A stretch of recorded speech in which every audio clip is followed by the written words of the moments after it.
balik na pud ko. Kaning atong topic karon regarding ni sa mga gibian ug uyab. Dagag makarelate ani no? Pero mao gyud nay tinuod. Ako lang advice sa inyo sa mga gibiag uyab.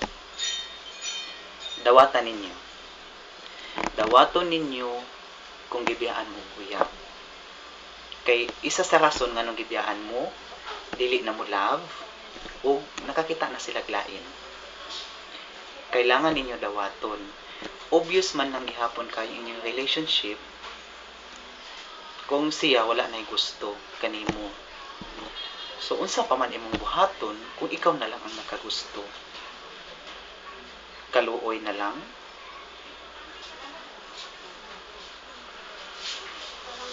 Sa tinuod lang kamo ang kaluluoy. Kung inyong ipadayon ang inyong gibati sa inyong uyab nga nakipagbulag na sa inyo, kamuha ang kaluluoy, mga dong ug mga day. Mao nga atong tanggapon kung unsa ang ilang desisyon, atong respetuon. Ayaw ipagpilit ang imong sarili sa taong wala nay gusto nimo.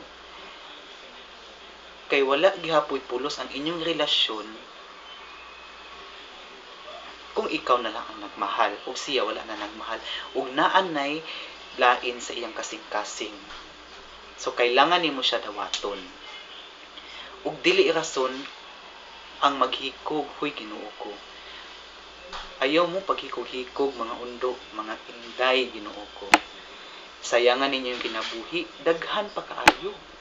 Daghan kay lalaki diha, daghan kay babae dinha.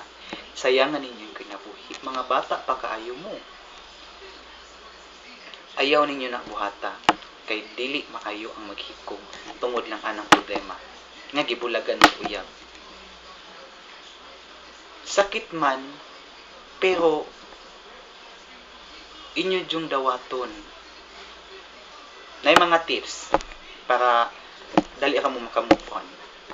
Number 1, ayaw pag-contact sa iya. Cellphone, number, delete. Ingnon mo bitter. Mas maayo mag-bitter kay ngano. Bitter, dali ka makatabang sa inyo. Dako kaayong tabang. Dili mag-contact sa cellphone. Dili mag-contact sa FB. I-block ninyo sila. I-erase nimo ang number. Mag-ilis kag number. Oo, sakit. Apan kailangan dapat buhaton. Kaysa magsige kagukod-gukod diha nga wala na gusto sa imuha, ikaw ka may masakitan. Ikaw ka ang mamproblema. Another sakit na pud sa imong dughan. So mas mayo isahon nimo. Isahon, kalimtan. Dako ang tabang, ang dili pag-contact. Ang pag-ilis og number, pag-delete sa number sa cellphone ug pag-block sa FB. Dakong tabang. Ayaw hunahuna nga ignon kag bitter kay kanang bitter dali ra kay ka makamove on ana. Buhatan ninyo na testing. Ikaduha.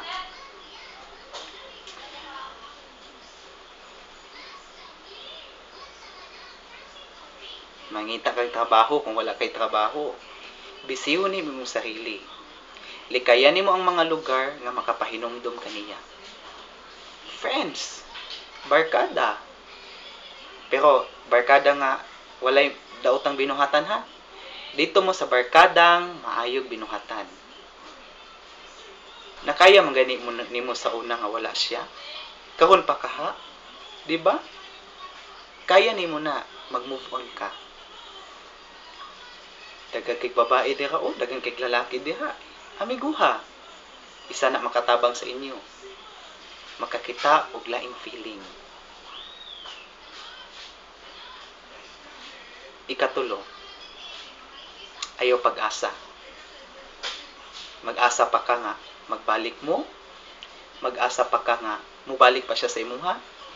Ayaw pag-asa. Kay ngano, masakitan na gihapon ka. Swerte-swerte kung mubalik siya sa nimo. Swerte-swerte kung mubalik ang iyang feeling nimo. Pero kung dili di ay, di ba? Sakitan na ka. So ayaw pag-asa. I-close ang imong gibati sa iya. Ganyan ana. Kung gibulagan man kaniya, panindigi. Ipakaon siya ha ang inyong pagbulag. Gipakita siya nga wala na ka. Kay bulag na good, di ba? So nganong magpakita pa man ka ug nganong mangita pa makag-interes sa iya nga gibulagan naman ka. Kung sasama ka giluwa na ka, di ba? So unsa pa?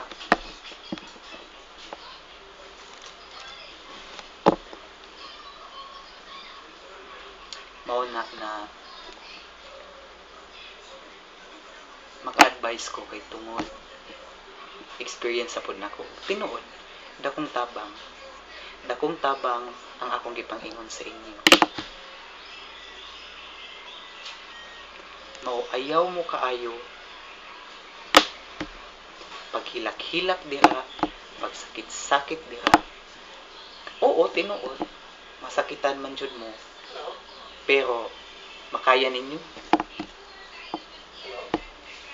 Magbulag pa man gay na mag-asawa, kamo pa ka nga mag-uyab mo, daghan pa kay mo agian sa tinuod lang. Daghan pa kay mo pagsubok nga gian. Dili lang gyud nasertian kahon kay tungod nagbulag man mo. Pero ayaw kay sayang imong sarili regarding anak.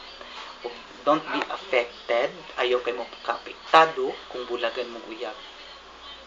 Na magay rason ang tanan kung anong gibulagan mo. Possible na ana siya lain, or possible di na kanya love, or possible na discourage siya nimo. Respeto kung sa ilang gusto. Kung love man kaniya, di kanya bulagan. Pero gibulagan man ka, so unsay ibot pasabot, so di na kaniya love. So respeto pag move on. So unta makatabang ni sinyo ni akong gamang advice, tinuod lang ang advice sa laing tao makatabang sa inyo. Makatabang sa taong gipangbulagan. Mao. Daghang salamat sa pagpaminaw. Ako day si Arnulfo Montesa, inyong amigo. Bye.